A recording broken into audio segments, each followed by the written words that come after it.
మాటలకు దానికి మతం అన్న ఒక పేరు పెట్టి మనం చక్కగా తయారు కాకుండా ఉండటం కోసం,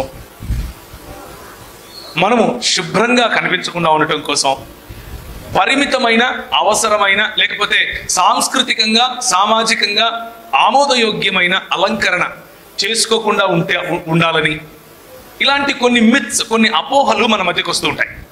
ప్రభువును వెంబడించటానికి అలంకరణ అడ్డం కాదమ్మా. జాగ్రత్తగా వినండి ఈ విషయం. ముఖ్యంగా చెల్లెళ్ళు మీతోనే మాట్లాడుతున్నాను. ప్రభువును వెంబడించడానికి అలంకరణ అడ్డం కాదు, కానీ అలంకరణ కంటే ప్రాధాన్యమైనటువంటి హృదయానికి సంబంధించిన ఆత్మీయ లేక ఆధ్యాత్మిక అలంకరణ చేసుకోవాలి. ఉన్నవి తీసేయమని చెప్పట్లేదు, వాటికంటే ప్రధానమైన అలంకరణను చేసుకోండి అని చెప్తున్నారు. అంతేకాని మతం నెత్తికెక్కిన వాళ్ళు ఏం చెప్తారు అంటే, నువ్వు చక్కగా తయారవుతే నిన్ను ప్రభువు తృణీకరిస్తాడు అని చెప్తారు. అది పాపం అని చెబుతారు. అది పాపం కాదు. ప్రభువు నిన్ను ప్రేమిస్తున్నాడు, నువ్వు ఎలా ఉన్నా ప్రేమిస్తున్నాడు. బాయ్స్కు ఇంకొక సమస్య ఉంటుంది. ఏంటి అనంటే, వే ప్రోటీన్ తాగి పొద్దున్న నుంచి సాయంత్రం వరకు జిమ్లో ఫుల్ కండలు పెంచేస్తే నా కండలు చూడవలనన్న గుండెలు ఉండవలే అని డైలాగ్ కదా, అవునా కదా? అలాంటిది చేస్తే నేను లోకంలో ఉన్నాను అన్న ఫీలింగ్ మీకు ఉంటుంది. అలా ఏమీ లేదు. Exercise is good, being fit is good. ఫిట్గా ఉండటం తప్పు లేదు, ఫిట్గా ఉండటం మంచిది. Go on a jog every morning. వీలైతే రోజు ఉదయం ఒక జాగ్కి వెళ్ళండి. వీలైతే రోజు నీకు ఇష్టం వచ్చిన మష్రూమ్ కట్ నువ్వు కొట్టుకో, ఇబ్బంది లేదు. దానికి యేసు ప్రభువుకు సంబంధం లేదు. సంబంధం లేదు అని అంటే దాని కారణంగా యేసు ప్రభువు నిన్ను తృణీకరించడు, దాని కారణంగా యేసు ప్రభువు నిన్ను స్వీకరించడు. అది ఆధ్యాత్మికమైనటువంటి విషయంలో నిన్ను వెనుకబాటుకు తీసుకుని వెళ్ళదు. నీ జిమ్ ఈజ్ ఓకే, నీ ఎడ్యుకేషన్ ఈజ్ ఓకే, నీకున్న టార్గెట్స్ ఓకే, నీకున్న ఉద్యోగం ఓకే. చాలామంది ఇలా కూడా అనుకుంటారు, నేను ఇప్పుడిప్పుడే డిగ్రీ పాస్ అయ్యాను, ఉద్యోగానికి వెళ్తున్నాను, మార్కెటింగ్ అనే జాబ్ నాకు వచ్చింది, మార్కెటింగ్ జాబ్ చేస్తే దేవుడు నన్ను స్వీకరించడు, ఎందుకంటే అందులో అబద్ధాలు చెప్పాలి. ఎప్పుడన్నా వచ్చిందా మీకు ఇలాంటి ఆలోచన? కానీ మీరు చేసే పనిని నమ్మకంగా ప్రభు కోసం చేస్తే ఏ పనైనా సరే దేవుని వాక్య నియమానికి విరుద్ధంగా లేని ఏ పనైనా సరే ప్రభువు మిమ్మల్ని స్వీకరిస్తాడు, ప్రభు మిమ్మల్ని ఆదరిస్తాడు. అందులో ఇబ్బంది ఏమీ లేదు. సో ఇలాంటి కొంటి సాకులు చెప్పి ప్రభువుకు దూరంగా ఉండకండి. ప్రభువుకు దూరంగా ఉంటే you are missing a lot of fun. చాలా ఆనందాన్ని మీరు మిస్ అవుతున్నారు ప్రభువుకు దూరంగా ఉంటే. ఒకవేళ సో మీరు దూరంగా ఉండాల్సిన అవసరం లేదు. ధైర్యంగా ప్రభుతో ముందుకు నడవండి, ధైర్యంగా ప్రభుతో సంబంధాన్ని కలిగి ఉండండి. మీతో ఎవరైనా వచ్చి చెబితే మీరు ప్రభువుకు దగ్గరగా లేరు, నువ్వు లోకంలో ఉన్నావు అన్నటువంటి తీర్పు తీరుస్తే రోమీయులకు రాసిన పత్రిక 14వ అధ్యాయం ప్రకారం వారు లెక్క చెప్పాలి, మీరు కాదు. మనం చదువుకునేటటువంటి థీమ్ ప్రకారం వారు లెక్క చెప్పాలి. కానీ అమ్మ కానీ పెట్టిండ్రా అయిపోయింది ఇంక అనుకుంటున్నారా? కానీ అన్నాడంటే ఇంక ఇప్పటి నుంచి ఉంటుంది మనకు అనుకుంటున్నారా? అట్లేం లేదు. కానీ మన బట్టలు, మనం ఎక్కడ సమయాన్ని వెచ్చిస్తున్నాం, మనం దేనికి ఎక్కువ ప్రాధాన్యతనిస్తున్నాం అన్న దానిలో స్పష్టత ఉండాలి, చాలా స్పష్టత ఉండాలి. మనం మంచి బట్టలు వేసుకోవటం తప్పు కాదు, ఫ్యాషనబుల్ బట్టలు వేసుకోవటం తప్పు కాదు. కానీ ప్రభువు కంటే ఎక్కువగా ఫ్యాషన్ను ప్రేమించడం తప్పు. మనం మన పిల్లలను ప్రేమించడం తప్పు కాదు, మనం మన చదువును ప్రేమించడం తప్పు కాదు, మనం అందంగా కనబడటం తప్పు కాదు, మనం అలంకరించుకోవటం తప్పు కాదు, మనం చక్కటి భర్త కోసం ప్రార్థించడం తప్పు కాదు. కానీ వీటన్నిటినీ, నీ అందాన్ని, నీ చక్కటి భర్త పైన నీకున్న కోరిక, నీ అలంకారం పైన నీకున్న మక్కువ, నీ బట్టల పైన నువ్వు చక్కగా మంచి బట్టలు వేసుకోవాలి అన్నటువంటి ఆలోచన ప్రభువు పైన ఉండాల్సిన ప్రేమ కంటే ఎక్కువగా ఉంటే సమస్య. ప్రభువు ప్రధానమై ఉండాలి. యేసు ప్రభువును వెంబడించడం అంటే ఇదే. అందుకనే ప్రభు అంటాడు, మీరు పొరపాటున నేను ఈ లోకానికి, if you think that I have come to spread the peace, you are wrong. I have come to spread the hatred అంటాడు ప్రభు. ఒకరి మధ్య ఒకరికి ఏం పెంచడానికి వచ్చాను? విరోధాన్ని పెంచడానికి వచ్చాను. ఏంటి ఆ విరోధం? తండ్రికి విరోధంగా కుమారుడు, కుమారుడికి విరోధంగా తండ్రి, అన్నకు విరోధంగా తమ్ముడు, అక్కకు విరోధంగా చెల్లెలు, ఇలా ఉంటారు. ఎందుకు ఉంటారు అనంటే దృక్పథాలలో మార్పు వస్తుంది. దీని అర్థం ఏమిటి అనంటే, unless you hate your father and mother you can not be my follower. మీరు నా నామమును బట్టి మిమ్మును మీరు త్యజించుకోకపోతే, మీ సంబంధాలను త్యజించుకోకపోతే, మీ తల్లిదండ్రుల కంటే ఎక్కువగా నన్ను ప్రేమించకపోతే, మీ బంధుమిత్రుల కంటే ఎక్కువగా నన్ను ప్రేమించకపోతే మీరు నాకు సరితూగరు, మీరు నా రాజ్యమునకు సరిపోరు అని ప్రభు చెప్తున్నాడు. దాని అర్థం వాళ్ళందరినీ తృణీకరించడం కాదు, దాని అర్థం వాళ్ళందరినీ విడిచిపెట్టడం కాదు. దాని అర్థం ఏమిటంటే వీరందరికంటే ప్రభువుని ఎక్కువగా ప్రేమించడం, వీరందరికంటే ప్రభువుని ఎక్కువగా ప్రేమించడాన్ని ప్రభు కోరుకుంటున్నాడు. అటువంటి రిలేషన్షిప్ లోనికి ప్రభు నిన్ను పిలుస్తున్నాడు. Let me tell you one thing my brother, my sister. ప్రభువును వెంబడించడం అన్నది సరళమైనటువంటి పని, సరళమైనటువంటి విశ్వాసం. కానీ ఆ సరళమైనటువంటి విశ్వాసము కూడా తిన్నని త్రోవ, సన్నని త్రోవ. ఈ త్రోవలో అందరూ నడవలేరు, ఈ త్రోవలో అందరూ రాలేరు. ఆ త్రోవలోనికి వెళ్ళటానికి ముందే కూర్చుని దానికి అయ్యే లెక్కలు చూసుకోవాలి. నేను ఈ మూల్యం చెల్లించగలనా అని చూసుకోవాలి. ఆ మూల్యం చెల్లించగలిగితేనే అందులో కాలు పెట్టాలి. మూల్యం చెల్లించలేకపోతే కాలు పెట్టడం వద్దు. ఎందుకు అనంటే ఇది మతం కాదు. మీకు వ్యాక్సిన్ అంటే ఏంటో తెలుసా? వ్యాక్సిన్ ఏంటి? వ్యాక్సిన్ అంటే ముందు ఏం వినపడ్డంలా, డిసీజ్ రాకముందునే ప్రికాషన్ తీసుకోవడం. ఏంది ఆ ప్రికాషన్? కలరాకు వ్యాక్సినేషన్ ఎక్కడి నుంచి వస్తుంది? కలరా నుంచి వస్తుంది. పోలియోకు వ్యాక్సిన్ పోలియో నుంచి వస్తుంది. స్మాల్ పాక్స్కి వ్యాక్సిన్ స్మాల్ పాక్స్ నుంచి, చికెన్ పాక్స్కి వ్యాక్సిన్ చికెన్ పాక్స్ నుంచి వస్తుంది. అంటే నీ శరీరం పోరాడగలిగినంత అమౌంట్లో ఆ రోగాన్ని నీకు ఎక్కిస్తారు. నీ శరీరం దాన్ని పోరాడటం నేర్చుకుంటుంది. కాబట్టి ఆ రోగము మిగిలిన దానితో సమానమైన మిగిలిన రోగం రానివ్వకుండా ఈ రోగం పోరాడుతుంది. అది వ్యాక్సినేషన్కి ఉన్నటువంటి గొప్పతనం. అర్థమవుతుందని నేను చెప్పింది. మీకు కలరాకు కనుక వ్యాక్సిన్ ఇస్తే కొంచెం కలరా మీ శరీరంలోకి వచ్చేస్తుంది, కొంచెం జ్వరం వస్తుంది, జ్వరం వెళ్ళిపోతుంది. ఇప్పుడు మీ శరీరం తయారుగా ఉంది. ఎందుకు? ఆల్రెడీ కలరా ఉంది కాబట్టి ఇంకా కలరాని తీసుకోదు. ఇది వ్యాక్సినేషన్ వెనకున్నటువంటి మిస్టరీ. ఇలాగే మతం కూడా.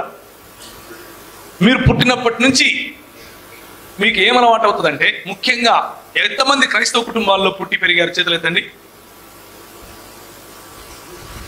క్రైస్తవ కుటుంబాలలో పుట్టి పెరిగారు. మీ తల్లిదండ్రులు క్రైస్తవులు, మీ అమ్మ నాన్న క్రైస్తవులు, వాళ్ళు చర్చికి వెళ్తారు. ఇంతేనా? మిగిలిన వాళ్ళందరూ కాదా? మిగిలిన వాళ్ళందరూ ఏంటి?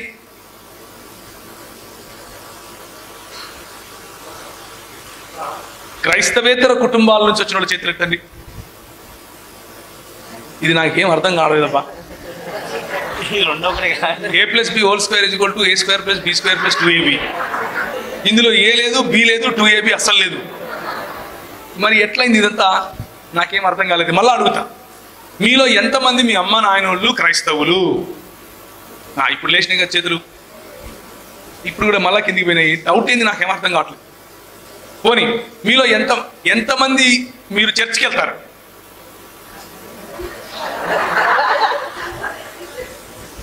ఎంతమంది చిన్నప్పటి నుంచి చర్చికి వెళ్తున్నారు? మేము అడిగింది అదే. మరి అడిగినప్పుడు చెప్పుకోండి, ఇప్పుడు చెప్తాను అదే.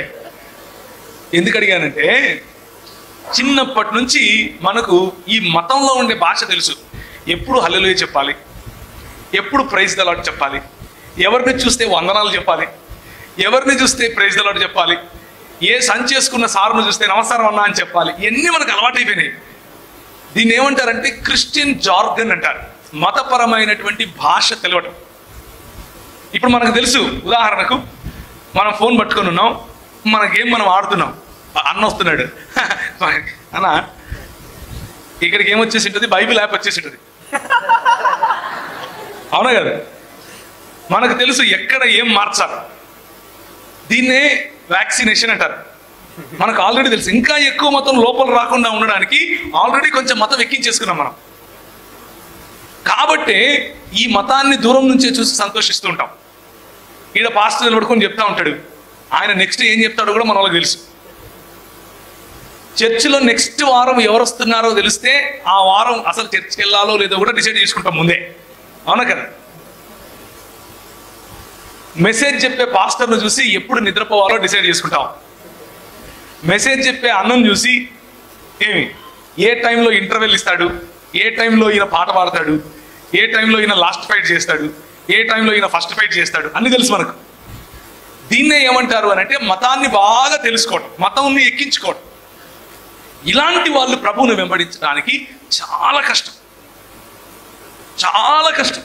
ఎందుకు అని అంటే వాళ్ళు చిన్నప్పటి నుంచి చూస్తూనే ఉన్నారు వాళ్ళ అమ్మ నాయనలు, చిన్నప్పటి నుంచి చూస్తూనే ఉన్నారు వాళ్ళ పాస్టర్ని, చిన్నప్పటి నుంచి చూస్తూనే ఉన్నారు మతంలో ఉన్న రాజకీయాన్ని, చిన్నప్పటి నుంచి చూస్తూనే ఉన్నారు సంఘంలో ఉన్న కుళ్ళిపోయినటువంటి మతాన్ని. చూసి చూసి చూసి ఇదంతా మాకు తెలుసులే బో అనుకుంటారు మనసులో. చూసినాంలే, దేవుడు నీ కోసం రక్తం కార్చాడు, మాకు తెలీదు, మాకు తెలీదు, ఇప్పుడు నువ్వు వచ్చి చెప్పాలా? చిన్నప్పటి నుంచి వింటున్నాం ఇక్కడ 20 ఏళ్ళ ఇండస్ట్రీ, 20 ఏళ్ళ ఇండస్ట్రీ ఇక్కడే కూర్చొని వింటున్నాం, చిన్నప్పటి నుంచి మాకు చెప్తున్నాం అనే ఎక్స్ప్రెషన్ మనసులో ఉంటుంది మీకు. కానీ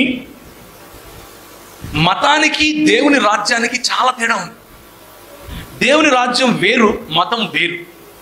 మతం సామాజికంగా నిన్ను ఒకటి చేస్తుంది, కానీ దేవుని రాజ్యం నిన్ను ఈ 66 పుస్తకాల్లో ఉన్నటువంటి యేసు ప్రభువు పట్ల నిబద్ధతనిస్తుంది.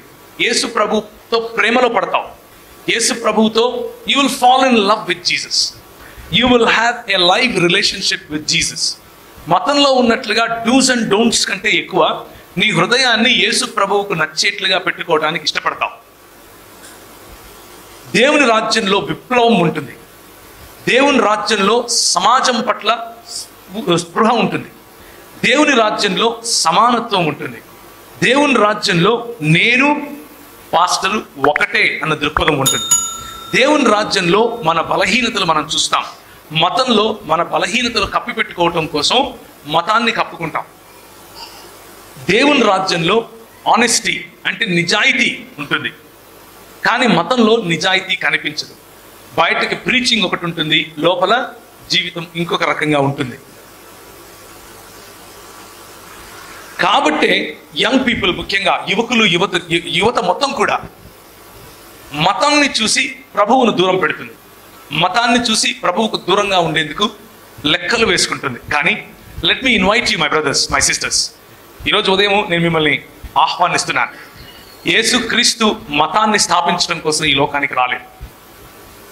క్రైస్తవం అనేది మతం, లోక దృక్పథంలో క్రైస్తవం అనేది ఒక మతం. కానీ యేసు ప్రభు యొక్క రాకడ మతం కట్టడం కోసం కాదు, రాజ్య స్థాపన కోసం జరిగింది. దేవుని రాజ్యాన్ని స్థాపించడం కోసం ఆయన వచ్చాడు. ఏంటి రాజ్యం అంటే ఇప్పుడు నేను వెళ్ళి ఎలక్షన్లలో నిలబడాలా అని అనుకునేది పొరపాటు. ఆ రాజ్యం అంటే ఏంటో సింపుల్గా చెప్తాను, వినండి. మధ్యాహ్నం మీకు ప్రశ్నలుంటే అడగండి, ఇప్పుడే ప్రశ్నలు రాసుకోండి.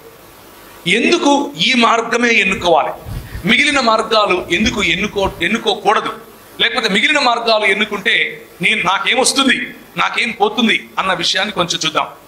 నేను చాలా ఏండ్లు ఖురాన్ చదివాను, చాలా ఏండ్లు భగవద్గీత, భాగవతం, రామాయణం మరియు మహాభారతం లాంటి ఇతిహాసాలు మరియు పురాణాలు చదివాను. వేదాంత శాస్త్రం అంటే ముఖ్యంగా శంకరాచార్యుడు, మధ్వాచార్యుడు వీళ్ళిద్దరూ రాసినటువంటి అద్వైత మరియు ద్వైత సిద్ధాంతాలను చదివాను. హిందుత్వంలో ఉన్నటువంటి ప్రధానమైన అంశాలు ఇవే కాదు, కొన్ని వేరే పుస్తకాలు జొరాస్ట్రియనిజంకి సంబంధించినవి, తర్వాత హేతువాదానికి సంబంధించినవి, తర్వాత నాస్తికవాదానికి అంటే దేవుడు లేడు అనే దానికి సంబంధించినవి పుస్తకాలు, వాళ్ళ తర్కం చదివాను. అంతా చదివిన తర్వాత నాకు అర్థమైంది ఏమిటి అని అంటే, జాగ్రత్తగా వినండి, 66 పుస్తకాలు ఉన్నటువంటి బైబిల్ గ్రంథాన్ని మించిన గ్రంథం ఈ ప్రపంచంలో ఏది లేదు. ఏది లేదు. ఎందుకో చెప్తాను వినండి. ఎందుకు అనంటే మిగిలిన గ్రంథాలన్నీ మతమే నేర్పిస్తాయి. బైబిల్ గ్రంథం కొంతమందికి మతం నేర్పించేలా కనిపిస్తుంది, కానీ నిజానికి బైబిల్ గ్రంథం దేవుని యొక్క హృదయములో నుంచి వెలువడినటువంటి ఆయన కుమారుని యొక్క రాజ్యమును మాత్రమే ప్రకటిస్తుంది. బైబిల్ గ్రంథం యొక్క సారాంశం ఏమిటి అనంటే, నువ్వు ఆయన నిర్మించినటువంటి పాత్రవు, ఆ ఏ గుర్తింపుతో అయితే నిన్ను నిర్మించాడో ఆ గుర్తింపును తెలుసుకుంటే చాలు. అదే ఆయన నిర్మించేటటువంటి రాజ్యానికి పునాది. ఇది బైబిల్ గ్రంథం చెప్తుంది. కానీ మిగిలిన గ్రంథాలు, ఖురాన్ అయినా, హదీసులైనా, అష్టాదశ పురాణాలైనా, లేకపోతే 4 ఇతిహాసాలైనా, ఇవన్నీ కూడా ఏం నేర్పుతాయంటే భగవంతునికి అనుసంధానంగా ఉండటానికి, భగవంతుని మెప్పించటానికి నువ్వేం చేయాలి అన్నవి నేర్పుతాయి. ఎంతగా మతం ఇలాంటి విషయాలు నేర్పుతుంది అని అంటే భయంకరంగా నేర్పుతుంది. నువ్వు ఎలాంటి బట్టలు వేసుకోవాలో చెబుతుంది, నువ్వు ఎలా తలదువ్వుకోవాలో చెబుతుంది, నువ్వు ఎలా భోజనం చేయాలో చెబుతుంది, నువ్వు ఎలా 1కి 2కు వెళ్ళాలో చెబుతుంది. ఖురాన్ చెబుతుంది. నేను చదివాను కాబట్టి చెప్తున్నాను మీకు ఈ విషయం. ఎలా కళలు ఎలాంటివి కనాలో చెబుతుంది, ఎలాంటి భాష మాట్లాడాలో చెబుతుంది. అంటే నియంత్రణ. నియంత్రణ అంటే అర్థం ఏంటి? కంట్రోల్. మతము నిన్ను కంట్రోల్ చేస్తుంది. శుక్రవారం నాడు ఆయన ఒక పట్టిక బిల్లం తీసుకో, ఒక టెంకాయ తీసుకున్నాను, ఆయన 30 ప్రదక్షిణాలు కొట్టిన దగ్గరికి వస్తే తాంబూలం పెట్టి నాకు ఇచ్చావనుకోని నేను అచ్చింతలేసి నేను ఆశీర్వదిస్తాను. అప్పుడు నీకేమొస్తుంది? నీ శ్రాద్ధం, నీ పిండా కూడా వస్తుంది. అర్థమైందా? ఇది మతం నేర్పుతుంది. కానీ దరిద్రం ఏంటంటే మన సంఘాల్లో కూడా పంతులు మొదలయ్యారు. మన సంఘాల్లో కూడా సంభావన కార్యక్రమాల కోసం పంతులు మొదలయ్యారు. కాకపోతే వాళ్ళు అక్కడ నాయన కామరథం విష్ణు అని అక్కడ అంటారు, ఇక్కడేమో దేవుడి బిడ్డ, పరిశుద్ధమైన దేవుడు నిన్ను పిలుచుచున్నాడు, నీవు శుక్రవారం నాడు తలంటు స్నానం చేసుకుని వచ్చి ప్రార్థించిన ఎడల అని ఇక్కడ మొదలు పెడతాడు. ఇది మతం నేర్పించేందుకు, నిన్ను నియంత్రించేందుకు పెట్టేటటువంటి కట్టడలు. ఇవి చూసి ఒకవేళ నువ్వు యువకునిగా, యువతిగా యేసు ప్రభు దగ్గరికి వస్తే ఇదిగో ఇలాంటి తంతులన్నీ ఉంటాయి అని నువ్వు అనుకుంటే యేసు ప్రభు ఇలాంటి ఏం చెప్పలేదు. Jesus is not about religion. Jesus is not about controlling you. Jesus is not about dictating you. నిన్ను నియంతృత్వ పాలనలోకి నిన్ను పాలించడం కోసం ఆయన ప్రభువుగా రాలేదు. ఖురాన్లో నువ్వు ఎలాంటి బట్టలు వేసుకోవాలో చెప్తుంది. ఉదాహరణకు స్త్రీలు ఎలాంటి బట్టలు వేసుకోవాలి, వాళ్ళ ముఖం కేవలం కన్నులు మాత్రం కనిపించేలా ఉండాలి, వాళ్ళ శరీరంలో దుప్పట్లు కప్పుకొని తిరగాలి, వాళ్ళ పాదాలు కనిపించద్దు, వాళ్ళ అరచేతులు కూడా కనిపించద్దు. ఇంకా ఏం కనిపించాలరా నాయన, అసలు వాళ్ళు బతికెందుకు ఉండాలి అన్నటువంటి ప్రశ్న వస్తుంది. ఎందుకు అనంటే ఎందుకయ్యా, ఎందుకు అలా ఉండాలి అనంటే సల్లల్లాహు అలైహి వసల్లం ఏమంటారంటే, ఏం నవ్వుతున్నారు?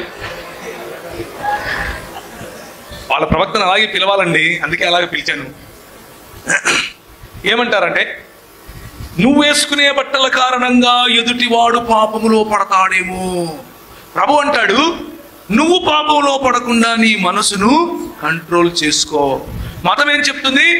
నువ్వు ఎదుటివాడితో పాపం చేయకుండా నీ ఒళ్ళు కప్పుకో అని చెప్పు. ఇది తేడా ప్రభువుకు మతానికి. మతం మన జీవితాల్లో కట్టడలు పెడుతుంది, ప్రభువు మన జీవితాలకు స్వాతంత్రాన్ని ఇస్తాడు. సౌండ్ తగ్గించారా? ఏం కాదు, నేనేం అటెండ్ చెప్పను. దగ్గర పెట్టుకోవాలా? Okay, sorry. సరే. సో మతం మనల్ని నియంత్రిస్తుంది. ఇస్లాంలో బట్టల గురించి, పురుషుల గురించి ఏం చెప్పారు? నువ్వు గడ్డం కత్తిరించకూడదు, ఎందుకంటే గడ్డం పరలోకానికి అడ్డం. అర్థమైందా?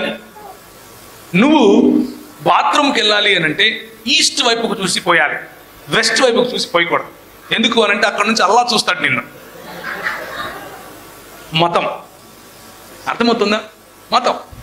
ప్రభు ఏం చెప్తాడు అని అంటే, ఏమి తిందుము ఏమి త్రాగుదము, పరలోక రాజ్యము తినుటయు త్రాగుటయు కాదు, భోజన పానీయములు కాదు. ఏముంది? Righteousness, peace and joy in the holy ghost. నీతియు సమాధానమును మరియు పరిశుద్ధాత్మనందలి ఆనందం. ఇది ప్రభు యొక్క రాజ్యం, పరలోక రాజ్యం, యేసు ప్రభు యొక్క రాజ్యం. స్వాతంత్రం ఇస్తుంది. అలాగే హైందవ గ్రంథాల్లో కూడా ఇలాంటి మాటలే రాస్తారు.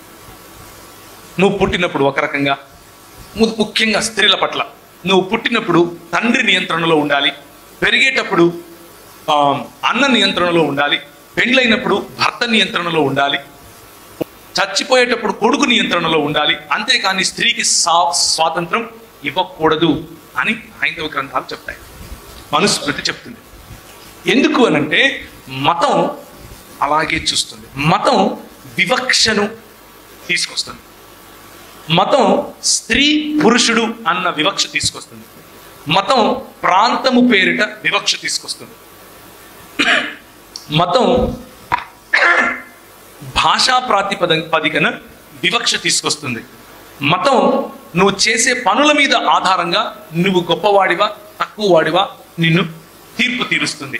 మతం నీ రంగును ఆధారంగా చేసుకొని నీ జాతి గొప్పదా తక్కువదా సూచిస్తుంది. ఇలా మతం పెట్టేదంతా కూడా, నేర్పేదంతా కూడా వివక్ష. ముఖ్యంగా స్త్రీల గురించి నేను చేసినటువంటి అధ్యయనంలో, ఇక్కడ ఇంతమంది కూర్చున్నారు కదా, అందుకు ఈ మాట చెప్తున్నాను. స్త్రీల గురించి నేను చేసిన కొద్దో గొప్ప అధ్యయనంలో నాకు అర్థమైంది ఏమిటి అని అంటే, 66 పుస్తకాలు ఉన్నటువంటి బైబిల్ గ్రంథం తప్ప మిగిలిన ఏ మత గ్రంథంలోనూ స్త్రీకి దేవుడు తన పోలికను, తన స్వరూపాన్ని ఇవ్వలేదు.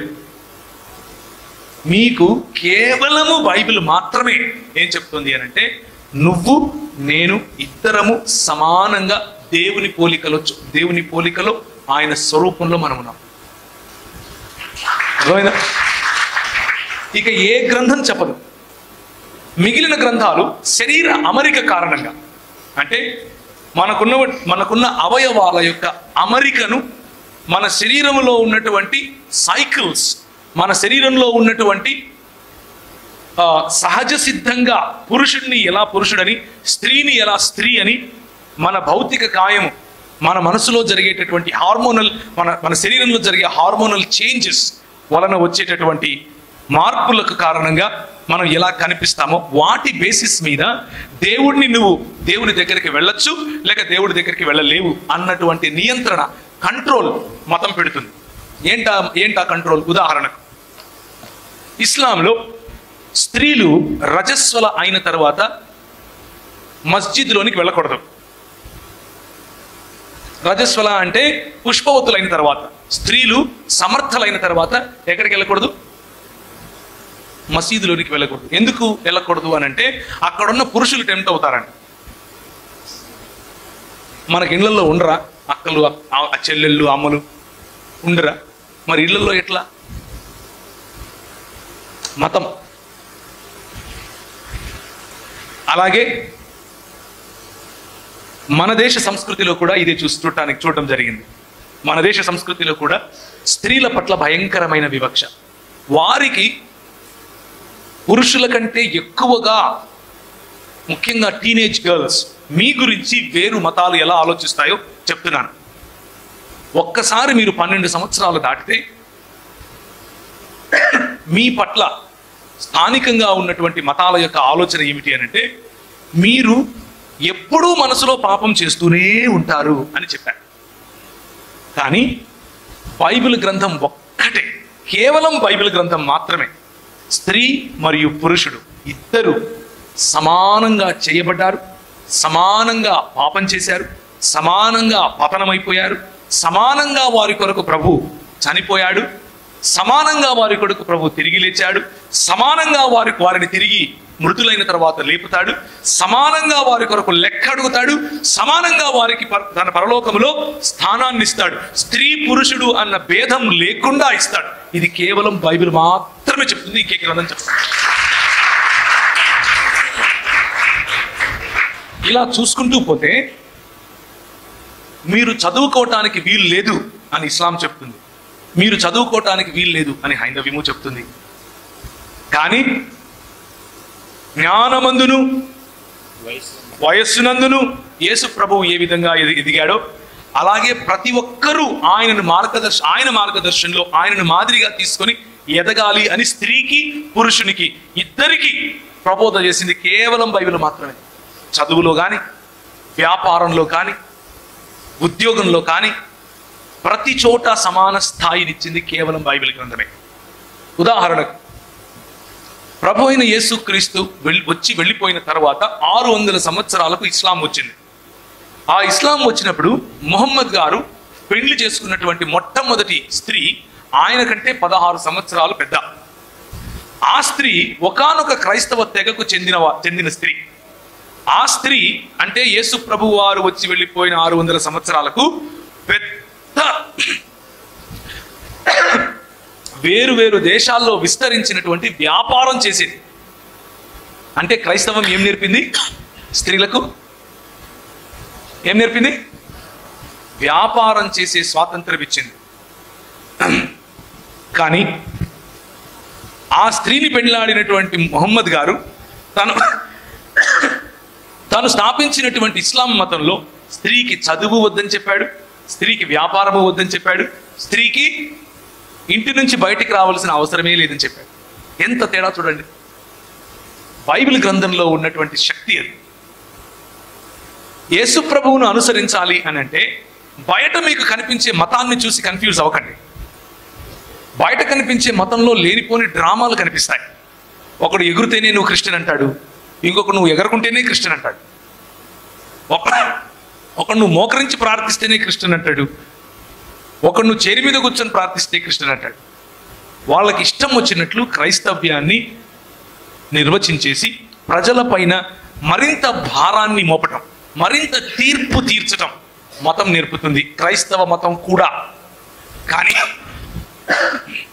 కానీ ప్రభువు నీ హృదయాన్ని మాత్రమే చూస్తాడు.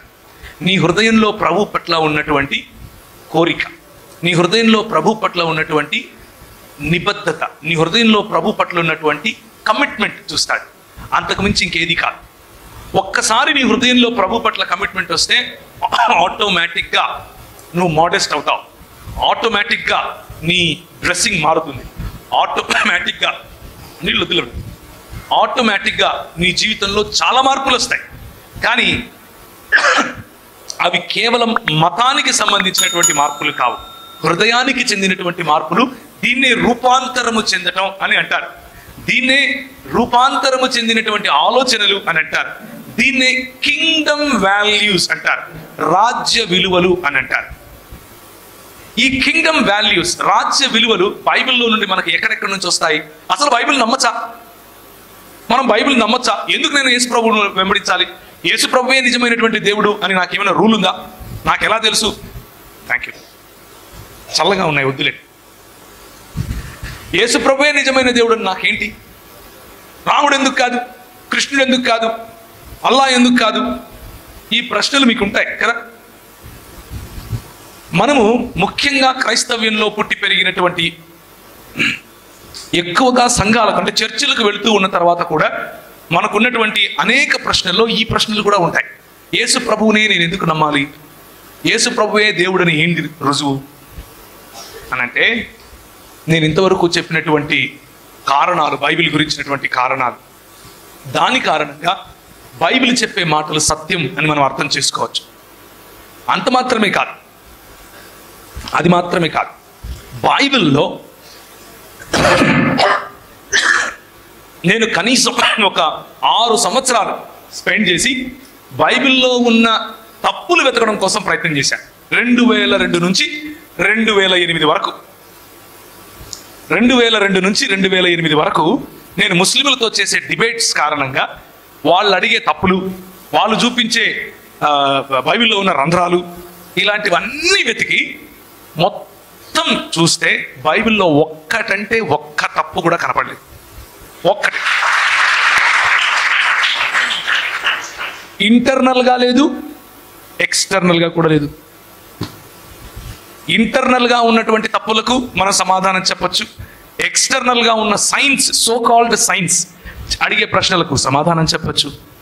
బైబిల్లో తర్కానికి విరుద్ధంగా, సైన్స్కి విరుద్ధంగా, అంటే ఎస్టాబ్లిష్డ్ సైన్స్కి విరుద్ధంగా ఒక్క మాట అంటే ఒక్క మాట కూడా లేదు. కానీ మిగిలిన గ్రంథాల్లో వందలకు వందలు చూపించవచ్చు, వందలకు.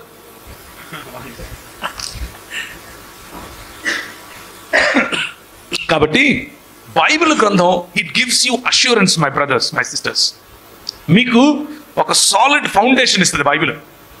ఒక్కసారి ఈ బైబిల్ని కనుక గట్టిగా పట్టుకోగలిగితే రూపాంతరము అన్నది, లేకపోతే లెక్క చెప్పటానికి సిద్ధపాటు మన టీం అన్నది ఆటోమేటిక్గా మొదలవుతుంది.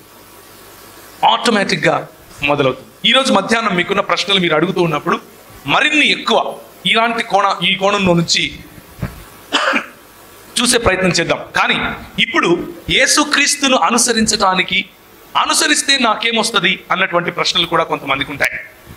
అనుసరిస్తే ఏమొస్తుంది అన్నది తప్పకుండా చూద్దాం. కానీ అనుసరించకపోతే ఏమొస్తుంది అనేది చూద్దాం. ఫస్ట్ హేతువాదము లేకపోతే నాస్తికవాదంలో నీకు భయంకరమైనటువంటి సమస్యలు వస్తాయి. ఉదాహరణకు హేతువాదంలో సంబంధాలకు ఫౌండేషన్ ఉండదు. ఎవరిని అక్క అని పిలవాలి, ఎవరిని చెల్లి అని పిలవాలి, హేతువాదుల దగ్గర సమాధానం ఉండదు. నేనెందుకు మా అక్కను పెళ్లి చేసుకోకూడదు, హేతువాదుల దగ్గర సమాధానం ఉండదు. నేనెందుకు ఒక స్త్రీతో వ్యభిచారం చేయకూడదు, హేతువాదుల దగ్గర సమాధానం ఉండదు. నేనెందుకు కష్టపడి చదవాలి, హేతువాదుల దగ్గర సమాధానం ఉండదు. నేనెందుకు సమాజ సేవ చేయాలి, హేతువాదుల దగ్గర సమాధానం ఉండదు. అంటే లైఫ్కు పర్పస్, మన జీవితానికి ఒక పర్పస్ ఉంటుంది, మన జీవితానికి ఒక ఉద్దేశం ఉంటుంది. ఆ ఉద్దేశాన్ని హేతువాదులు లేకపోతే నాస్తికవాదులు చెప్పలేరు. జొరాస్ట్రియనిజం అంతే, అంటే పార్సీ వాళ్ళు, గోద్రేజ్, టాటా ఇలాంటి వాళ్ళందరూ పార్సీలు అనమాట. అదొక మతం, వాళ్ళ దగ్గర ఉండదు సమాధానం. మిగిలింది నీ దగ్గర ఒకే ఒక్క మార్గం, అదేంటి? యేసు అనే మార్గం. పోనీ దీంట్లో నాకేమొస్తుంది, దీంట్లో నేనేం కోల్పోతాను? నంబర్ 1, నీ పుట్టుక ఆధారంగా నీ మంచి చెడులను ఆయన నిర్ణయించడు. నంబర్ 2, నువ్వు చేసే మంచి పనులు, చేయని మంచి పనులు ఆధారంగా ఆయన నీకు పరలోకమా లేకపోతే ఆయన రాజ్యంలో ప్రాతినిధ్యాన్ని ఇవ్వకపోవటం అనేది చేయడు. నీ ముక్కు చక్కగుందని, లేకపోతే నువ్వు అందంగా ఉన్నావని, లేకపోతే నువ్వు బాగా చదువుతావని, లేకపోతే ఇంకా ఎన్నో క్వాలిఫికేషన్స్ నీకున్నాయని ఆయన నిన్ను ఎంచుకోడు, నిన్ను తృణీకరించడు. యేసు ప్రభువుకు ఉన్నటువంటి యునిక్నెస్ ఏమిటి అనంటే, ఆయనకు ఉన్నటువంటి ప్రత్యేకత ఏమిటి అనంటే, ఉచితంగా, ఫ్రీగా, ఉచితంగా నువ్వేం చేయక్కర్లేదు. మతం ఏదో ఒకటి చేయమని చెప్తుంది, ప్రభువు నువ్వేం చేయక్కర్లేదని చెప్తాడు. ఎందుకు అనంటే, ఉచితంగా నీకు కావాల్సింది నేను చేసేసాను. నువ్వు చావాల్సిన చోట నేను చచ్చాను, కాకపోతే నువ్వు చస్తే తిరిగి లేలేవు, నేను మరణాన్ని జయించి తిరిగి లేచాను అని చెప్తున్నాడు. ఏం చేశాడంటే యేసు ప్రభు, ఈ ఇల్లంతా బంగారం నింపి ఈ ఇంటి తాళపు చేతులు నీ చేతికి ఇస్తున్నాడు. తీసుకోవాలా వద్దా అన్నది నీ చేతిలో ఉంది. తీసుకుంటే బంగారం, తీసుకోకపోతే నువ్వు ఆ ఇచ్చే వ్యక్తిని, ఇచ్చిన బంగారాన్ని కోల్పోతాం. As simple as that. ఇంతకు మించి నరకం ఏది లేదు. ఇంకా నరకం అంటే యేసు ప్రభువు లేని చోటే. నరకం అంటే దేవుని సన్నిధి సంపూర్ణంగా దూరం అయిపోయిన ప్రదేశమే, దూరం అయిపోయిన స్థితే. దాన్నే నరకం అంటారు. అదే కాలినటువంటి అనుభవం, అదే పండ్లు కొరికే అనుభవం, అదే చికెన్ బిర్యానీ అయ్యే అనుభవం. మటన్ బిర్యానీ లాగా మ్యాన్ ఫ్రై అవుతా ఉంటాడు పైన. కాకపోతే దాన్ని మనం గ్రాఫికల్గా మనకు అర్థం అవటం కోసం అలా రాసి ఉంచారు. నిజముగా నరకం ఉంది, ప్రాక్టికల్గా నరకం ఉంది. ఆ నరకం ఏంటి అనంటే, దేవుడు తాను తన సర్వవ్యాప్తములో కూడా ఆ ప్రదేశానికి, ఆ ప్రాంతానికి, ఆ స్థితికి నేను రాను, నువ్వు నాకు వద్దు అని నువ్వు చెబుతావు. దేవుడు విడిచిపెట్టాడు, దేవుడు విడిచిపెట్టాడు, నువ్వు చెబుతావు నాకు నువ్వు వద్దు అని. ఈరోజు నువ్వు తీసుకోవాల్సిన నిర్ణయం చాలా స్పష్టమైన మాటల్లో చెప్తున్నాను. ఏంటి అనంటే, నీకు ఈ మార్గం కావాలా వద్దా, అంతే. As simple as that. ఏం ఫోర్స్ లేదు ఇందులో. నిన్ను తీసుకుపోయి నూనెలో వేసి కాలుస్తాడు, నిన్ను తీసుకుపోయి తందూరి చికెన్ చేస్తాడు, ఇలాంటిదేం చెప్పట్లేదు నేను నీకు. చాలా సింపుల్గా చెప్తున్నాను. ఆయన ఇస్తానంటున్నాడు, ఉచితంగా ఇస్తానంటున్నాడు. తీసుకోవాలా వద్దా నీ చేతిలో ఉంది. ఎందుకు తీసుకోవాలి నేను అని అడగచ్చు. దానికి సమాధానం చెప్తాను. నాకు అవసరం ఏంటి? నంబర్ 1, నీకు అది కావాలి. ఎందుకు అనంటే అది జీవం. అది లేకపోతే నువ్వు నిర్జీవం అయిపోతావు. అది లేకపోతే, ఆ జీవం లేకపోతే, ప్రభువునందున్న జీవము నువ్వు కోరుకోకపోతే నువ్వు మృతుడితో సమానం. ఎందుకు అనంటే పాపములో పడి ఉన్నాం మనం. ఎందుకు పాపంలో పడి ఉన్నాం అనంటే ఆదాము హవ్వలు మొదలుకొని ఏదేను తోటలో చేసినటువంటి ధిక్కారస్వరం. ధిక్కారస్వరం అంటే అర్థం ఏంటి? తిరుగుబాటు. ఏంది నీది అన్నం. దేవుడిని చూసే ఏంది నువ్వు నాకు దేవుడు ఏంది, నేనే దేవుడు బా అండం. అలా అన్న కారణంగానే మనం దేవుడు ఇచ్చినటువంటి ప్రాతినిధ్యాన్ని, దేవుడు ఇచ్చినటువంటి అధికారాన్ని, దేవుని యొక్క మహిమను, దేవుని కుటుంబములో పౌరసత్వాన్ని లేకపోతే కుటుంబ సభ్యత్వాన్ని కోల్పోయాం. కోల్పోయిన సభ్యత్వాన్ని, కోల్పోయిన కుటుంబ సభ్యత్వాన్ని, కోల్పోయిన దేవుని రాజ్య పౌరసత్వాన్ని, కోల్పోయిన దేవుని రాజ్య ప్రాతినిధ్యాన్ని నీకు తిరిగి ఇవ్వటమే రక్షణ అంటే. రక్షణ అంటే అంతే. రక్షణ అంటే యేసు ప్రభువుతో సంబంధం. రక్షణ అంటే యేసు ప్రభువుతో ఫ్రెండ్షిప్. రక్షణ అంటే యేసు ప్రభువులో ఫ్యాషనబుల్గా బ్రతకడం. రక్షణ అంటే యేసు ప్రభు ఫ్యామిలీలో భాగం అవటం. రక్షణ అంటే యేసే నీకు ఫ్యూచర్ అవటం. రక్షణ అంటే యేసే నిన్ను ఫ్లైట్స్ లేకపోతే హైట్స్లోనికి తీసుకెళ్తాడు అన్న నమ్మకం. దాన్నే కింగ్డమ్ లైఫ్ అని పిలుస్తారు, రాజ్యములో ఉన్న జీవం అని పిలుస్తారు. మిగిలింది నీ సొంత జీవం. నీ సొంత జీవంలో తర్కం ఉండదు. నీ సొంత జీవంలో మీనింగ్ అంటే దానికి సార్థకత ఉండదు. నీ సొంత జీవనంలో నువ్వు అనుకుంటావు మౌజ్ మస్తీ కరో, ఎంజాయ్ కరో, ఘర్ పే జాకే సో జాओ. అది చేయొచ్చు. అది యేసు ప్రభువులో చేస్తే ఇంకా మజా ఉంటుంది, చాలా మజా ఉంటుంది. యేసు ప్రభువులో యేసు ప్రభువును నమ్ముకుంటే నేను ఆనందంగా ఉండలేను, నేను ఎంజాయ్ చేయలేను అని ఎవరైనా అనుకుంటూ ఉంటే మీకు చెప్పిన సువార్త తప్పుడు సువార్తే. నిజానికి యేసు ప్రభువును నమ్ముకుంటే చాలా ఎంజాయ్ చేస్తారు, మామూలు కాదు. నేను ఇందోర్ పోతానని పొమ్మని ప్రభు చెప్పాడు కదా, నేను ఇందోర్ బయలుదేరానని చెప్పాను కదా, నాకు ఆతాహై జాతాహై మాత్రమే వచ్చని చెప్పాను కదా.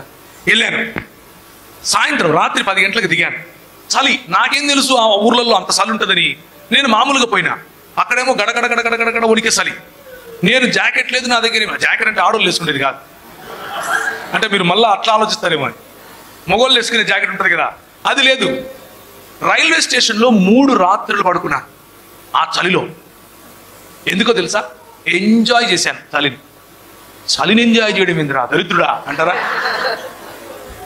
యేసు ప్రభువును కలిగి ఉంటే వచ్చే మజా అట్లుంటది. యేసు ప్రభువును కలిగి ఉంటే వచ్చే కసి అట్లుంటది. ఎవ్వరు తెలీదు ఆ ఊర్లో, భాష రాదు, ఎక్కడికి వెళ్ళాలో తెలీదు. ఒకరోజు రాత్రి టికెట్ కొనుక్కొని వెళ్ళిపోయాను అంతే. అక్కడికి వెళ్ళిన తర్వాత పరిశుద్ధాత్ముడు నడిపిస్తున్నాడు. ఒకరోజు రాత్రి, 3వ రోజు రాత్రి పడుకొని ఉంటే ఒక కనబడింది. ఆ కలలో చూస్తున్నాను ఒక మంచం, ఆ మంచం మీద ఒక బెడ్షీట్ అంటే పరుపు మీద బెడ్షీట్ పరుచున్నారు. చెక్స్ ఇట్లా చెక్స్ అనమాట. దాని పక్కనే ఒక టేబుల్, ఒక చైర్ ఉంది. ఒక చెంబులో, చెంబు అంటే మనం వాడే చెంబు కాదు, నార్త్ ఇండియాలో ఒక రకమైన వేరే రకం చెంబులు ఉంటాయి. ఆ చెంబులో నీళ్లు ఉన్నాయి. నాకు అది కనిపిస్తూ ఉంది. నేను ఎప్పుడు అలాంటి చెంబులు చూడలేదు అంతకుముందు. పొద్దున్నే లేచాను, ఏందప్పా ఇది, స్నానం లేదు, ఏం లేదు. రైల్వే స్టేషన్లో స్నానాలు ఎక్కడ ఉంటాయి? ట్యాప్ దగ్గరికి వెళ్ళి ముఖం కాళ్ళు గిల్లు కడుక్కొని బయలుదేరాను బయటికి. ఎందుకంటే సువార్త చెప్పాలి, ఇంతే ప్యాషన్. సువార్త చెప్పాలి, ప్రభువు కోసం జీవించాలి. ఏం చేయాలో తెలియదు కానీ సువార్త చెప్పాలి. ఎట్లా చెప్తావురా? ముగి సైకిల్తో చెప్తాను, ఆతాహై జాతాహై అంటాను. ఏదో అవతలోనికి మాత్రం అర్థమవుతా ఉంది, అవతలోనికి అర్థమవుతా ఉంది నేను మాట్లాడేది. ఎలా అర్థమవుతుందో నాకు తెలియదు. పొద్దున్న లేచి బయలుదేరితే రాత్రి నాకు కలలో కనిపించిన ఇల్లే. బయట జూలాఘర్ అని రాస్తుంది. జూలాఘర్ అంటే అర్థం ఏంటంటే చిన్నపిల్లలను వాళ్ళ అమ్మ నాన్నలు పనికి వెళ్తూ క్రచ్లో ఆడుకోవడానికి వేసి వెళ్తారు కదా, అది జూలాఘర్ అంటే. జూలాఘర్ అంటే ఏందో నాకు తెలియదు. వెళ్ళాను, ఆ ఇంటి దగ్గరికి వెళ్ళి తలుపు తట్టాను. ప్రభు వెళ్ళమన్నాడు, వెళ్ళాను. జైన్లు వాళ్ళు, జైన్ కుటుంబానికి చెందిన వాళ్ళు బయటికి వచ్చారు. ఆమె బయటికి వచ్చింది, ఏం కావాలా అని అడిగింది. నాకంత తెలియదు కదా, అన్ని మూగి సైకిలే. రూమ్ కొనా అన్నాను. పైనుంది చూసుకోపోయింది. పైనుంది చూసుకోపోయింది. నేను ఎవరో తెలియదు. 3 రోజులు స్నానం లేదు, ఏం లేదు, అడక్క తినేవాళ్ళలాగా ఉన్నాను. ప్లాట్ఫారం మీద పండుకుంటే ఎట్లుంటారు, కంపు కొడతా ఉన్నాను. ఆమె పోయి రూమ్ చూసుకోపో అంటా ఉంది. పైకి వెళితే అదే మంచం ఉంది, అదే పరుపు, అదే చెక్స్తో పరిచిన దుప్పటి, చెంబు, దాన్ని ఏమంటారు, ఆ టేబుల్, చైర్. చూశాను, నాకేం అర్థం కాలేదు. ఏంది రాత్రి దీన్ని చూసినాను కదా, దేజావు ఏమో అనుకున్నా. దేజావు తెలుసు కదా మీకు, అంటే సిచ్యువేషన్ జరుగుతూ ఉంటే ఇది నాకు తెలుసు అనిపిస్తూ ఉంటుంది. దేజావు ఏమోలే అనుకున్నా. కిందికి వచ్చాను. కిందికి వస్తే ఆమె అడిగింది, డబ్బులున్నాయా అంది. పైసా నై అన్నా. లేవు. డబ్బులు లేకుండా మీ ఇంటికి వచ్చి నాకు రూమ్ కావాలంటే నువ్వేం చేస్తావు? ఆగే జాబ్ అంటావు కదా, ముందు బయటికి పోరా అంటావు. ఆమె ఎవరో తెలియదు నాకు, నేనెవరో ఆమెకు తెలియదు. కానీ ఆమె ఏమంటుంది అని అంటే, నో ప్రాబ్లం, నీకు వచ్చినప్పుడు అన్నది భోంచేసావా అని అడిగింది. లేదమ్మా, లేదు తినలేదన్న. అదిగో ఎదురుగా మెస్ ఉంది, అడిగిపోయి నా పేరు చెప్పంటాం. నాకేం అర్థం కావట్లేదు, ఏంది ప్రభా ఇది, నేను బతికే ఉన్నానా కలనా ఇది అనుకుంటున్నాను.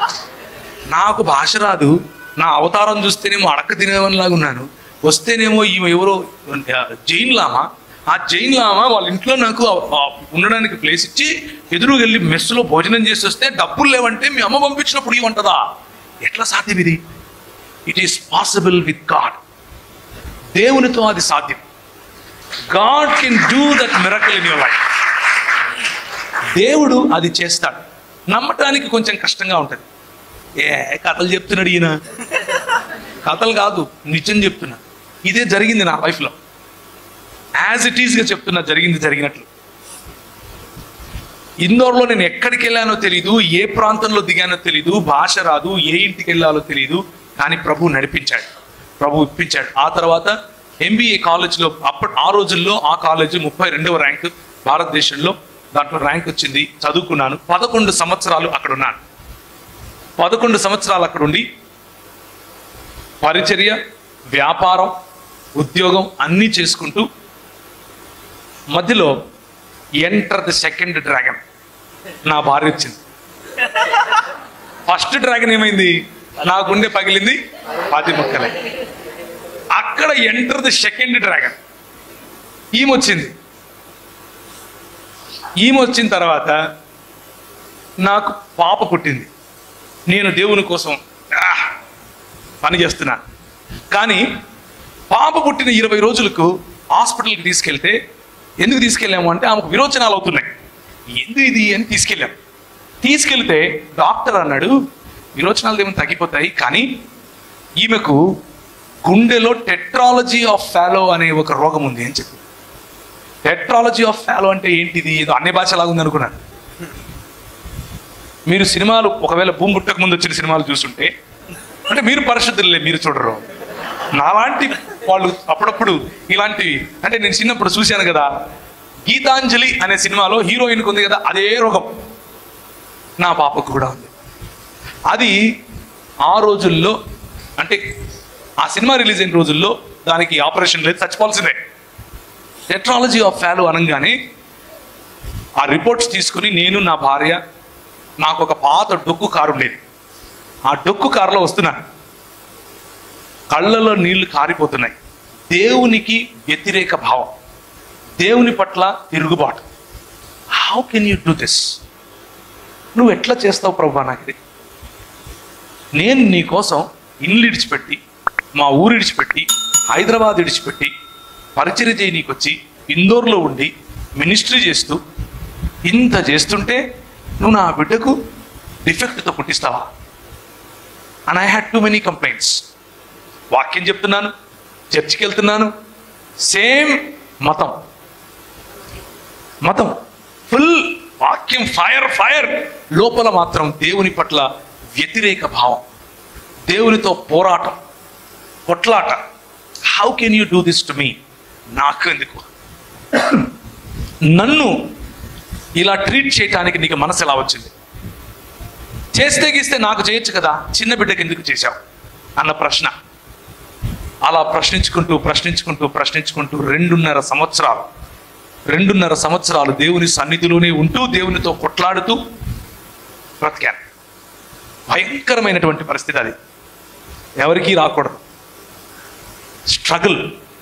అలాంటి స్ట్రగుల్లో ఉన్నప్పుడు కూడా ప్రభు మళ్ళీ నన్ను తిరిగి నిర్మించేటప్పుడు అన్నాడు,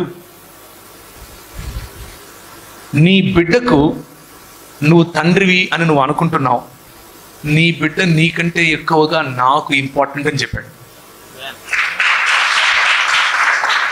అందుకు యేసు ప్రభువును వెంబడించండి అంటున్నాను. He is a living God. ఆయన జీవము గల దేవుడు.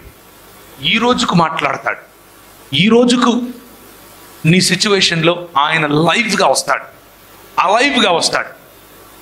నీ సిచ్యువేషన్లో, నువ్వున్న ఒంటరితనంలో, నీకున్న స్ట్రగుల్లో, నువ్వు ఎవరికి చెప్పుకోలేని నీ ఆక్రందన, నువ్వెవరికి చెప్పుకోలేని నీ మనసులో ఉన్న ఘోష ఆయన వింటాడు. ఆయనకు తెలుసు. ఆయన అంటాడు, ఐ నో దాట్, నాకు తెలుసురా బాబు అది, ఐ స్టిల్ లవ్ యూ. నేను ఆయనను తిరస్కరించాను, నేను ఆయనతో పోరాటం చేశాను, నేను ఆయనతో నువ్వు I cannot trust you anymore, నేను ఇంకా నమ్మలేను ప్రభా అన్నాను. ఎట్లా నమ్మాలి? నా బిడ్డకు నువ్వు ఇట్లా చేస్తే నేను ఎట్లా నమ్మాలి నేను అన్నాను. కానీ ప్రభు అన్నాడు, నీకు కాదు, నీకంటే ఎక్కువ నాకు బిడ్డ. నువ్వు నేర్చుకోవాల్సింది చాలా ఉంది. తండ్రి హృదయము అంటే ఏంటో నీకు తెలియాలి. నీ బిడ్డకు గుండెలో చిల్లు లేకపోతే గుండెలో రంధ్రం ఉంటేనే నువ్వు ఇంత బాధపడుతున్నావు కదా, మరి నీ జీవితంలో ఉండే చిల్లులు, నీ జీవితంలో ఉండే రంధ్రాలు, నీ జీవితంలో ఉండే ఈ బలహీనతలు చూసి నేనెంత బాధపడుతున్నాను అని ప్రశ్నించాడు. నీకు అధికారం లేని నీ బిడ్డ పైననే నీకంత మక్కువ ఉంటే, నిన్ను సృష్టించిన నాకు నీ పైన నీ బిడ్డ పైన ఇద్దరిపైన మక్కువ కదా, మరి నీ బతుకేంటి ఇలా ఉంది అని నన్ను తీర్పు తీర్చాడు, ప్రశ్నించాడు. ఆ ప్రశ్నకు సమాధానం లేక బోర్లా పడి ఏడ్చాను. ఇంక చాలు ప్రభు అని చెప్పాను. సుత్తి దెబ్బలు అంటే ఏంటో తెలుసా మీకు? లేకపోతే సమ్మెట దెబ్బలు అంటే ఏంటో తెలుసా? ఒకసారి ఇలా చేయి పెట్టి పైనుంచి ఎవరన్నా సుత్తితో కొడితే ఎలా ఉంటుంది? అలా ఉంటుంది దేవునితో పోరాటం, దేవునితో struggle. And if you are going through today, నువ్వు అలాంటి ఇమోషనల్ స్ట్రగుల్ గుండా నువ్వు ఈరోజు వెళుతూ ఉంటే, I want to encourage you. God is faithful. దేవుడు నువ్వు విడిచిపెట్టినా విడిచిపెట్టడు. మతం నువ్వు విడిచిపెడితే నీది కాకుండా పోతుంది. మతం నువ్వు విడిచిపెడితే నీ చేయి విడుస్తుంది. మతం నువ్వు విడిచిపెడితే నిన్ను వెలివేస్తుంది. మతం నాకొద్దు అని అనుకుంటే నిన్ను అంటరాని వాణ్ణి చేస్తుంది. మతం నేను చేయలేను అనంటే నీకు నరక ద్వారం చూపిస్తుంది. కానీ ప్రభువు ఒక్కసారి నీ చెయ్యి పట్టుకుంటే, nobody can snatch you out of my hand అంటాడు. నా చేతిలో నుండి నిన్ను ఎవ్వడు విడిపించలేడు అంటాడు. నా గొర్రెలు నా స్వరము వినును అంటాడు. ఈరోజు మధ్యాహ్నం చాలా ఏళ్ళ నుంచి ఒకవేళ నీకు దేవునితో కంప్లైంట్స్ ఉంటాయి, దేవునితో పోరాటం ఉంటే, యేసు ప్రభువుతో ఇంకా ఆ స్ట్రగుల్లో నువ్వు ఉంటే, ఒక్కసారి ఆయనతో ఉన్న స్ట్రగుల్లోనే ఆయనతో మాట్లాడి చూడు. Jesus comes alive and speaks to you. ఆయన జీవము కలిగి నీతో మాట్లాడగలడు, నిన్ను ఇలా పట్టుకోగలడు. ఈ స్ట్రగ్లింగ్ లైఫ్ ఉంది చూసారా, ఈ సుత్తి దెబ్బలు సమ్మెట దెబ్బలు ఉన్నాయి చూసారా, చాలా కష్టం. Please don't go through it. Yesu ప్రభువు లేని జీవితం ఇక్కడ నీరు గారిన జీవితమే, నిత్యత్వంలోనూ నీరు కారిన జీవితమే. ఇక్కడ కోల్పోయిన జీవితమే, నిత్యత్వంలోనూ కోల్పోయిన జీవితమే. యేసు ప్రభువును కలిగి ఉన్న జీవితం ఇక్కడ ఫలవంతమైన జీవితం, నిత్యత్వంలో కూడా ఫలభరితమైన జీవితం. అందుకనే ఆది కాండములో ప్రభు ఇచ్చినటువంటి వాగ్దానముతో కూడిన ఆశీర్వాదముతో, లేకపోతే ఆశీర్వాదముతో కూడిన బాధ్యత ఏమిటి అంటే, ఫలించండి, విస్తరించండి, అభివృద్ధి చెందండి, భూమిని నిండించండి, దానిని లోబరచుకోండి లేక వశపరచుకోండి. God wants you to be the kings and queens. God wants you to rule over the world. ప్రపంచం పైన రాజ్యం చేయాలి మీరు అని ఆయన ఆశ. కానీ మనం ఎక్కడ ఆగిపోతాం? చిన్న చిన్న వాటిపైన మతాన్ని చూసి ప్రభువుకు దూరంగా ఉంటాం. మతము నిన్ను డిసప్పాయింట్ చేస్తుంది గ్యారంటీగా మై ఫ్రెండ్.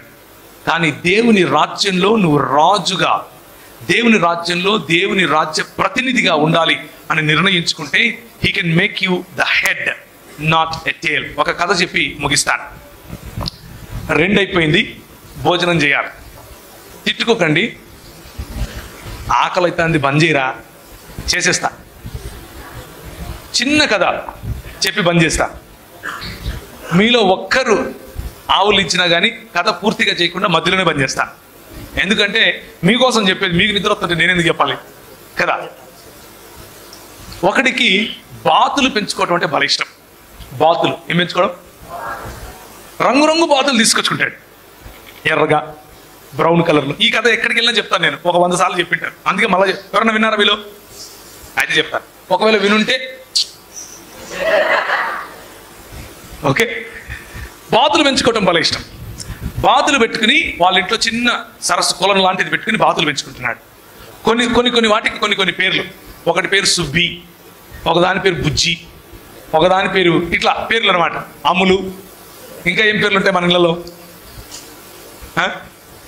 చెప్పండి పేర్లు. బిందు, గుండు, బంటి, బిట్టు, ఇట్లాంటి పేర్లు అనమాట. చిట్టిపట్టి పెట్టుకుని ఫుల్ ఎంజాయ్ చేస్తున్నాడు వాటిని చూసి. ఒకరోజు బయటకు వెళితే ఒక చిన్న పక్షి దొరికింది. ఆ పక్షిని చూసి అనుకున్నాడు, అరే ఇది కింద పడిపోయింది, దీన్ని ఇంటికి తీసుకెళ్దాం, ఇంటికి తీసుకెళ్లి బాతులతో పాటు పెంచుతానని చెప్పి తీసుకెళ్ళాడు. దానికి చిట్టి అని పేరు పెట్టాడు. చిట్టి ద రోబో. కనెక్ట్ అయ్యారా? చిట్టి ద రోబో. దానికి చిట్టి అని పేరు పెట్టి బాతులతో పాటు వేసాడు. ఇది కూడా బాతుల్లాగానే పెరుగుతుంది, వెళ్తుంది. అవి నడిచినట్టే నడుస్తూ ఉంది. భలే కాపీ కొట్టింది వాడిని. కానీ వీడికి ఒక ఫ్రెండ్ ఉన్నాడు, నాలంటి తిక్కోడు. మధ్యాహ్నం వాళ్ళ ఇంటికి భోజనానికి వచ్చాడు. వీడు, అరే మామ సుద్దురారా నా బాతులు అన్నాడు. చూద్దాం పరా అని బయటకు వెళ్ళి, అది చూసినవారా ఎర్రగా బలుంది, చూడు బ్రౌన్ కలర్, సూపర్ ఉందిరా అది. ఇదేంద్రా నెమిలి లెక్కనుంది, ఇదేంద్ర భలే ఉంది. దూరంగా చెప్పి చదువుతుంది, అడుగు చూసినావా, అది చిట్టి రా అన్నాడు. చిట్టా? దాన్ని చూస్తే చిట్టి, ఇది బాతు కాదురా రే అన్నాడు. ఎవడు చెప్పాడురా నీకు? నేను దాన్ని బాతు చేశాను అన్నాడు. నువ్వు బాతు చేయడం ఏందిరా, తప్పురా, అది చిట్టిరా. చిట్టి అంటే అది బాతు కాదురా బాబు, అది వేరే. నేను చేశా బాతులతో 20 years ఇండస్ట్రీ ఇక్కడ. మాకు తెలుసు ఏది ఏంటో. నువ్వు బాతే, నోరు మూసుకొని కూర్చో. అరే బాతు కాదురా అంటే నువ్వు బాత్ అంటావేంటి? నీ చేతనైతే నిరూపించుకో అన్నాడు. మనోడికి ఈగో తిక్క కదా. అది కాదంటే నువ్వు అవునంటావు, సరే అని చెప్పి వెళ్ళి మనం ఏం చేస్తాం? ఫస్ట్ ఎక్కడ ఎదుగుతాం?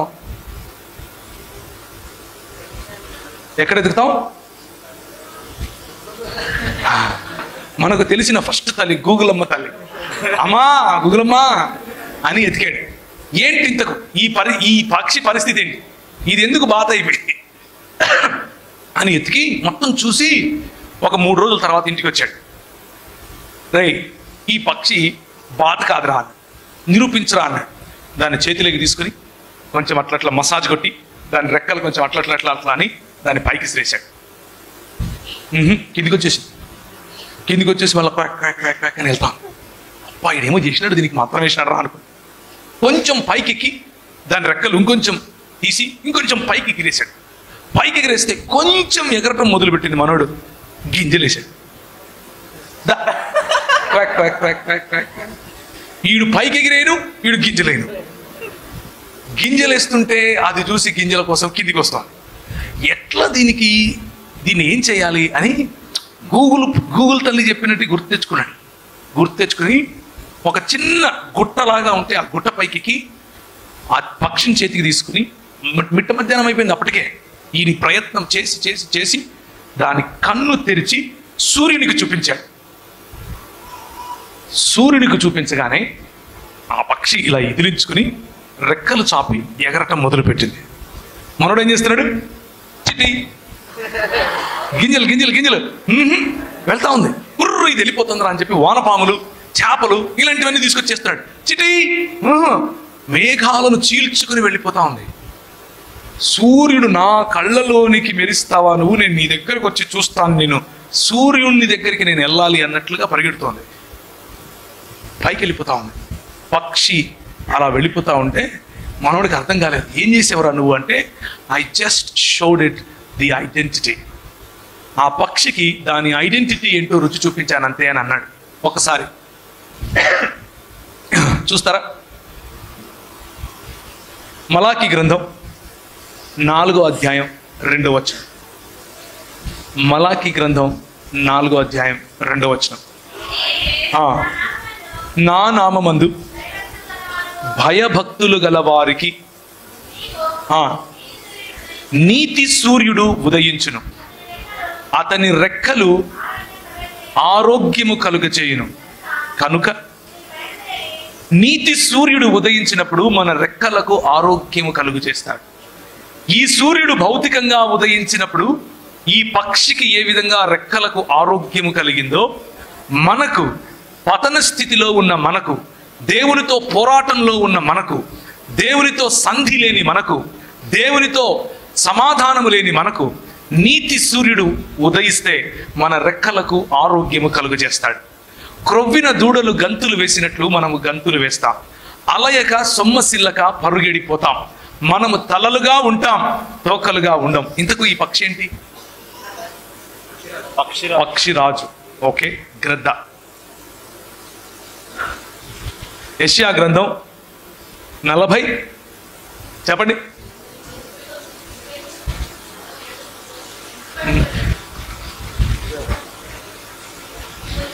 31 40 కరెక్ట్. చదవండి. యెహోవా కొరకు ఎదురు చూచువారు నూతన బలము పొందుదురు, వారు పక్షిరాజు వలె తమ రెక్కలు చాపి పైకి ఎగురుదురు కదా, వారు అలియక నడుయుదురు, సొమ్మసిల్లక నడిచిపోదురు. దిస్ ఇస్ నీతి సూర్యుడు మన జీవితంలో ఉదయించినప్పుడు మనము పక్షి రాజులము, బాతులము కాదు అని తెలుస్తుంది. మనల్ని బాతులుగానే ఉంచడం కోసం సమాజంలో వేరు వేరు ప్రయత్నాలు జరుగుతూనే ఉంటాయి.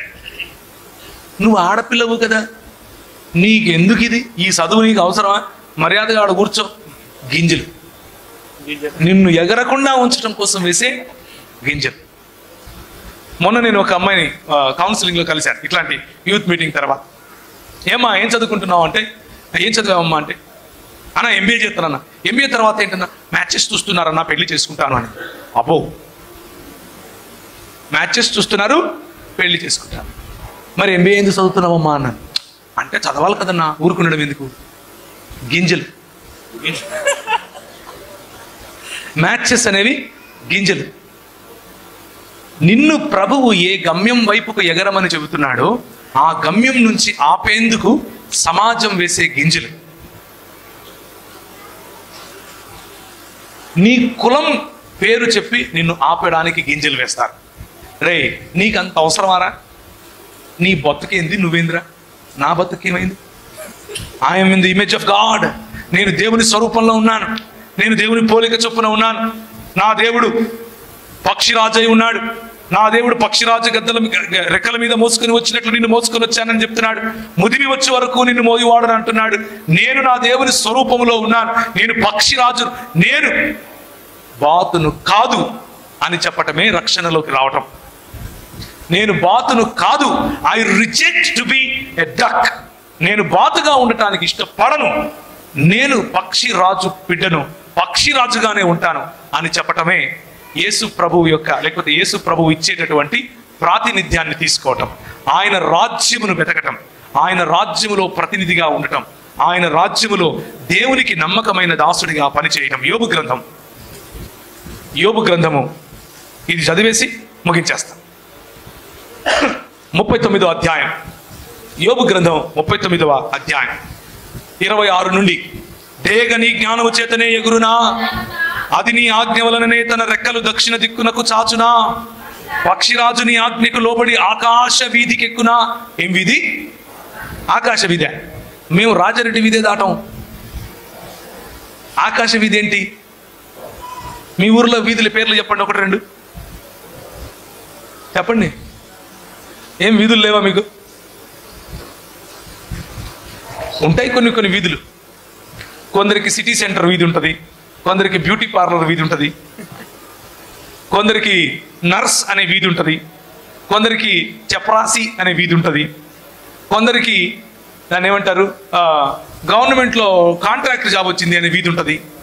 ఇలాంటి చిన్న చిన్న వీధులు చాలా ఉంటాయి. అక్కడికే గింజలు అవన్నీ కూడా ఆ వీధులు చూపించి దానికి ఒక ఎస్సీ సర్టిఫికేట్ తగిలించి ఆ సర్టిఫికేట్లలోనే నిన్ను ముంచేసి నువ్వు ఎగురకుండా దేవుడిచ్చేటటువంటి అగ్రస్థానాన్ని, దేవుడిచ్చేటటువంటి శ్రేష్టమైన గమ్యాన్ని మర్చిపోయి అతి తక్కువ ఈ లోకానికి మాత్రమే పరిధిగా ఉండేటటువంటి గమ్యాన్ని ఎన్నుకొని ఉంటావు. ఆకాశ వీధి నీకెందుకు? యేసు ప్రభు నీకు ఇందుకు కావాలి. ఆకాశ వీధిలో ఎగరటానికి కావాలి. పక్షిరాజుని ఆజ్ఞకు లోబడి ఆకాశ వీధికి ఎగురునా, తన గూడు ఎత్తైన చోట కట్టుకొనునా. అది రాతి కొండ మీద నివసించును, కొండ పేటు మీదను ఎవరునూ ఎక్కజాలనంత ఎత్తైన చోట గూడు కట్టుకొడును. అక్కడి నుండియే తన ఎరను వెదుకును. దాని కన్నులు దానిని దూరము నుండి కనిపెట్టును. దాని పిల్లలు రక్తము పీల్చును. This is who we are, my brothers, my sisters. మనము కొండ పేటున బ్రతకటానికి పిలువబడ్డాం. మన ఎత్తైన చోటలో మన గూడు కట్టుకోవటానికి పిలువబడ్డాం. అక్కడి నుండే మన ఎర్రను చూడటానికి తీక్షణమైన కన్నులు కలిగిన వారముగా, దూర దృష్టి కలిగి ఉండటానికి పిలువబడ్డాం. చిన్న చిన్న గింజలకు ఆశపడటానికి పిలువబడలేదు. నీ చిన్న చిన్న గింజలు, గర్ల్ ఫ్రెండ్ అనే గింజ, బాయ్ ఫ్రెండ్ అనే గింజ నిన్ను ప్రభువు చూపించే గమ్యము నుంచి దూరం చేస్తూ ఉంటే, fly away and fly higher. నీ ఫ్యూచర్ ఈ ఫ్లైట్ లోనే ఉంది. నీ భవిష్యత్తు ఈ ఆకాశ వీధిలో ఉంది. చిన్న చిన్న వీధుల్లో ఇరుక్కుపోకు. నువ్వు మహా అయితే నీ సొంతంగా కష్టపడితే ఆ చెట్టు మీద గూడు కట్టుకుంటావు. కానీ నీతి సూర్యుడు నీకు ఉదయిస్తే కొండ పేటు మీద గూడు కట్టుకుంటావు. ఎవడునూ ఎక్కజాలనంత ఎత్తైన చోట నీ స్థానాన్ని ప్రభు ఉంచాడు. ఆ స్థానాన్ని మర్చిపోయి చిన్న చిన్న గింజలకు ఆశపడితే ప్రభువుకు లెక్క చెప్పాలి. ప్రభువుకు లెక్క చెప్పుకోవాలి. తలలు వంచుకుంటే ప్రార్థించుకుందాం.